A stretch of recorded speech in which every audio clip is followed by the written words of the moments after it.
우리 다 함께 사도신경을 통해 우리의 신앙을 고백하겠습니다. 나는 전능하신 아버지 하나님, 천지의 창조주를 믿습니다. 나는 그의 유일하신 아들, 우리 주 예수 그리스도를 믿습니다.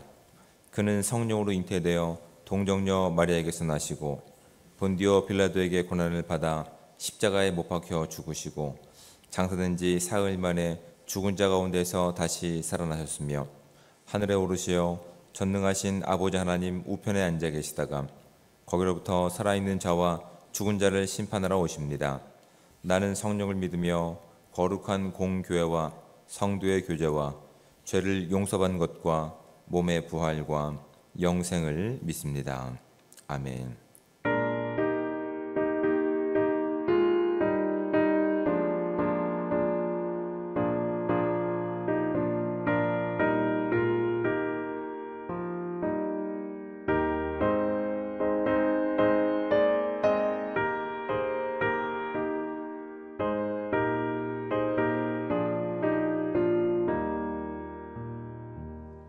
주 예수여 은혜를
하나님 말씀 함께 봉독해서 읽도록 하겠습니다. 우리가 함께 볼 하나님의 말씀은 신약성경 마가복음 10장 46절부터 52절까지 말씀입니다. 가능하신 분들은 저와 함께 한 목소리로 52절까지 말씀을 합독해서 읽도록 하겠습니다.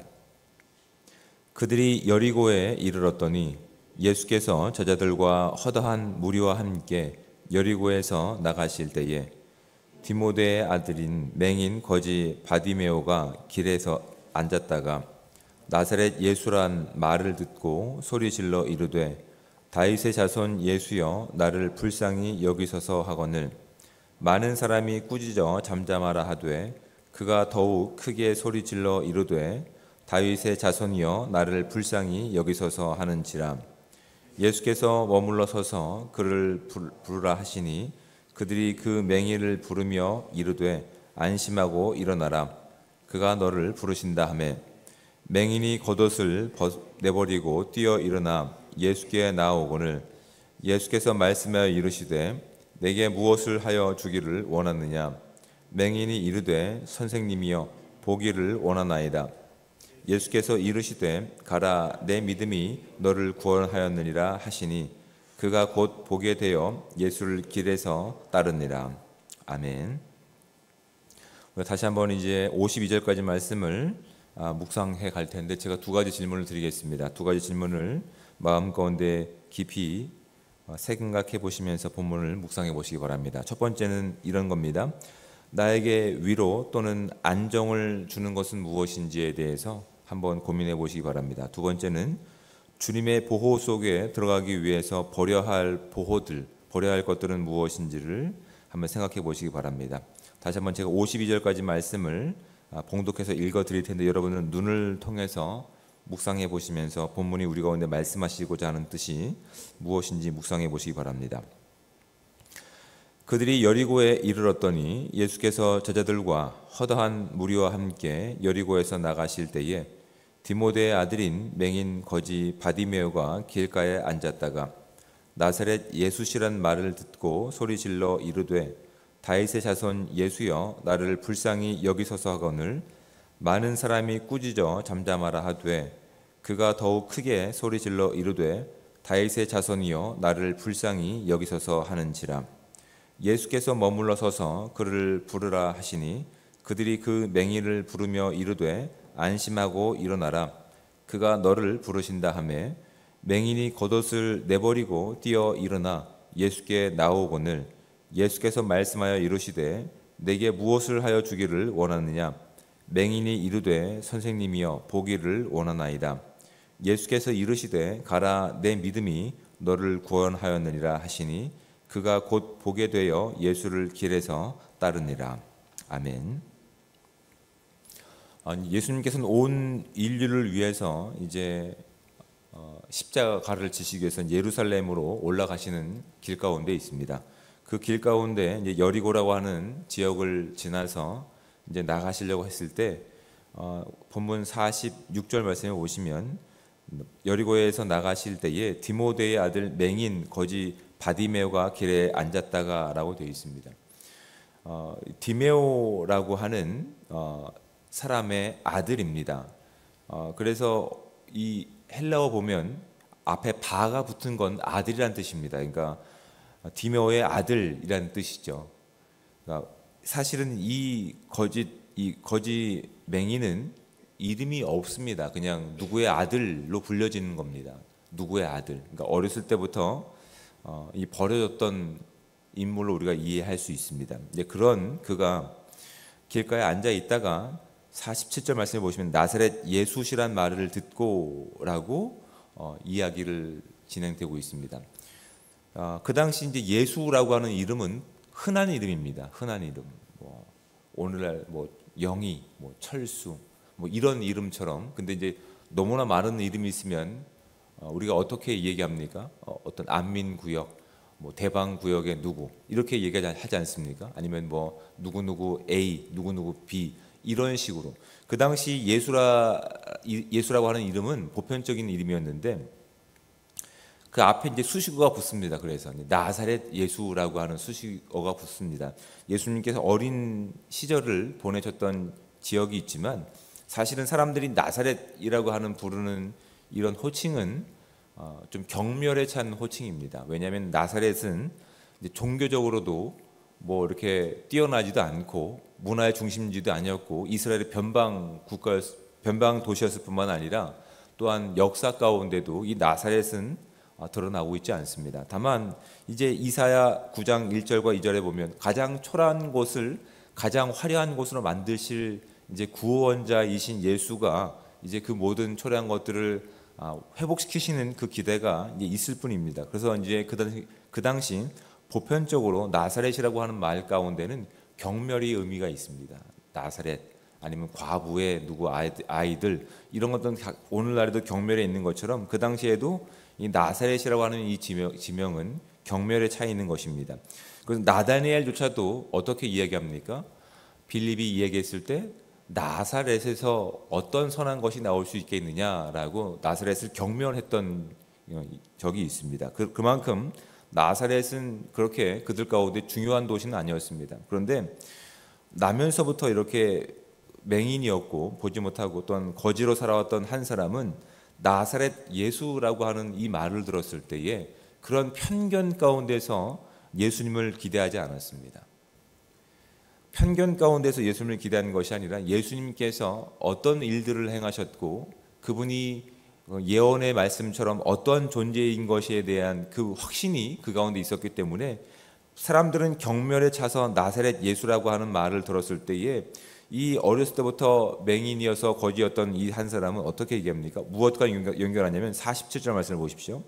다윗의 자손 예수여 나를 불쌍히 여기소서. 오히려 보지 못한 것이 오히려 편견이 없는 것이 진리 앞에 나갈 수 있는 아주 좋은 출발점이 되고 있음을 이 한 사람을 통해서 발견하게 됩니다. 사람들은 편견 가운데서 그러지 못할 거야. 이런 것 때문에 이런 것들이 우리 가운데 기대할 수 없어라고 얘기하고 있지만 처음부터 보지 못했던 이 한 사람은 오히려 편견과 어떤 것 가운데 선입견 가운데 사로잡혀 있는 것이 아니라 진실 앞에 나갈 수 있는 기회들이 됐던 겁니다. 오히려. 그래서 오히려 나사렛 예수라고 하는 경멸의 이야기를 들었을 때 그는 무엇과 연결하냐면 이 분이 예언대로 약속대로 오신 나의 구원자이다라고 하는 믿음이 그에게 있었던 것입니다. 그래서 이렇게 외치는 겁니다. 다윗의 자손 예수여 나를 불쌍히 여기소서. 그는 보지 못합니다. 예수님이 어디 계신지 모릅니다. 다만 사람들이 웅성거리는 쪽을 향해서 외치고 있는 겁니다.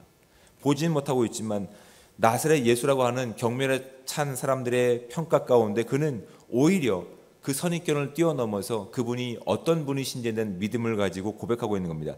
나사렛 자손 예수여 나를 불쌍히 여기소서.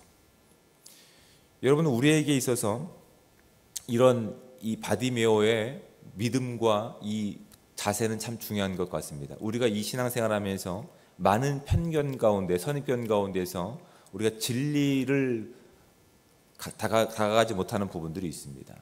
이래서 이럴 거야 라고 단정하는 부분들이 분명히 우리에게도 있을 수 있음을 우리는 이 본문을 통해서 좀 확인할 수 있는 시간들 되시기 바랍니다. 우리도 그 편견을 넘어서 그 진리 가운데 그 진리가 담고 있는 의미가 무엇인지를 우리가 분명히 알고 있다고 한다면 오히려 우리는 그 진리 앞에 그 자유 앞에 온전한 기쁨과 회복을 누릴 수 있는 은혜의 시간들이 될 겁니다. 사람들이 어떻게 얘기합니까? 48절 말씀 가운데 많은 사람이 꾸짖어 잠잠하라 하되 그는 그 주변 사람들의 요청 가운데 이렇게 굴종하지 않습니다. 오히려 그가 더 큰 소리를 질러 얘기합니다. 다시 한번 얘기합니다. 다윗의 자손이여 나를 불쌍히 여기소서. 그는 지금 보진 못했지만 오히려 그 보지 못한 것들이 선입견을 넘어서 나사렛 예수 약속된 메시아를 만날 수 있는 기회의 시간들이 열려진 겁니다. 그런데 여러분 이미 예수님께서는 이 땅에 무엇을 위해서 오셨습니까? 우리의 삶을 불쌍히 여기셔서 오신 우리의 유일한 구원자이십니다. 그리고 그의 간구가 사실은 예수님께서 이 땅에 오신 목적과 일치가 됩니다. 여러분 우리의 간구는 주님 앞에 나아가서 그 말씀에 근거를 둔 간구여야 될 때 하나님께서는 우리 가운데 더 큰 그 약속을 그 진실을 지켜내실 우리 하나님이심을 믿고 나갈 수 있는 귀한 시간들 되시기 바랍니다. 단순히 나의 처지만을 이야기하는 것이 아니라 그는 그렇게 얘기하는 것입니다. 말씀의 근거를 가지고, 약속의 근거를 가지고 외치고 있는 겁니다. 다윗의 자손 예수여, 다윗의 자손 나사렛 예수여, 나를 불쌍히 여기소서. 우리는 그 전능한 하나님 앞에 불쌍한 존재입니다. 긍휼을 구할 수밖에 없는 존재입니다. 나의 단순히 오늘날의 필요를 채우기 위해서 예수 그리스도의 이름을 이용하는 인생이 아니라 정말 그분이 어떤 분이시고 어떤 목적을 가지고 이 땅에 오셨는지를 분명히 말씀을 통해서 확인하고, 오늘도 그분 없으면 나는 안 됩니다 라고 하는 긍휼한 마음과 자비가 회복되어서, 하나님 오늘 주님 없이 사는 제 불쌍한 인생이 아니라 주님과 함께하는 제 인생이 될 수 있도록 하나님 오늘도 나의 인생 가운데 역사하여 주옵소서라고 간구할 수 있는 이 아침이 되시기를 주님으로 축복을 드립니다. 우리는 주님께 자비를 구하고 나가야 됩니다. 주님께서는 우리 가운데 불쌍히 여기셔서 이 땅에 오신 분이시기 때문에 우리는 그 약속 가운데 자비를 구하고 가면 주님께서는 우리 가운데 우리가 알지 못하는 크고 비밀한 내용들도 우리 가운데 허락하실 줄 믿습니다. 그래서 예수님께서는 그를 불렀습니다. 근데 50절 말씀을 보십시오. 맹인이 겉옷을 벗어버리고, 이름이 없다고요. 그냥 그는 맹인입니다. 누구의 아들입니다. 맹인이 겉옷을 벗어버리고 뛰어 일어나 예수께 나오거늘. 참 이 부분이 재밌는 부분입니다. 지금 그의 인생 가운데는 뭐 부모도 사실은 없습니다. 이름만 있을 뿐이지 부모가 그를 돌보지 않습니다. 그래서 그는 지금 지나가는 사람들 가운데서 그렇게 구걸할 수밖에 없는 상황입니다. 그를 보호해 주는 것은 겉옷일 뿐입니다. 여러분, 이 고대 근동 지역에는 이 사막 기후입니다. 그래서 습기가 없기 때문에 일교차가 굉장히 심합니다. 그래서 어느 누구도 피할 어떤 지붕이라든지 어느 누구도 도움이 없는 이 이렇게 구걸하는 사람들 가운데는 이 겉옷이라고 하는 것이 굉장히 중요한 겁니다. 자신의 목숨을 보호할 정도의 정말 중요한 겁니다. 그동안은 그의 인생은 무엇을 의지하고 무엇의 보호 가운데 있었냐면 이 겉옷에, 아니면 하루 적선해주는 사람들의 의지하고 살아갔던 인생이었습니다. 자신을 보호해 줄 만한 겉옷을 의지하고 하루 던져주는 동전에 의지하고 살아갔던 인생이었는데, 예수님께서 그를 부르시자 그가 어떻게 합니까? 그가 그전에 의지했던 겉옷을 벗어버리고 그동안 의지했던 동전을 다 팽개쳐버리고 누구의 보호 가운데 들어갑니까? 지금 예수 그리스도께 나가고 있는 겁니다. 그는 지금 앞이 보이지 않습니다. 사람들이 오라라고 했을 때 그가 어떻게 했을까요? 무작정 막 기뻐서 뛰어가지 않았을까요? 그동안 자신의 인생을 보호했던 그 모든 것을 내버리고 예수 그리스도의 보호 가운데 가는 발걸음이 마치 이런 것과 같아야 됩니다. 너무나 기쁜 나머지 모든 것들을 버려두리고 예수님께 나아가는 겁니다. 그의 전부였습니다. 하지만 그 전부를 이제 다 버리고 예수님의 보호 가운데 들어가는 이 모습을 발견하게 됩니다. 예수님께서는 51절 말씀 가운데 이렇게 말씀하십니다. 내게 무엇을 하여 주기를 원하느냐? 만약 그의 보호가 만약에 좋은 겉옷이거나 하루 먹을 양식이라고 한다면 로또 맞게 해주십시오라고 되겠죠. 근데 그 인생은 더 이상 이제 오늘에 묶여 있지 않습니다. 오늘의 필요 가운데 그가 예수님께 구하고 있지 않습니다. 그의 본질적인 이 절망의 근원을 주님 앞에 꺼내놓고 있는 겁니다. 그는 믿고 있었거든요. 이분이 약속된 구원자라는 사실을. 그래서 그는 오늘 나를 보호해 줄 것이 아니라, 오늘 묶여있는 인생이 아니라 나의 근원부터, 나의 문제의 이 출발부터 주님은 해결해 주실 수 있을 거야 라고 하는 믿음을 가지고 이렇게 얘기합니다. 51절 말씀 가운데 선생님이여 내가 보기를 원합니다. 보기를 원합니다.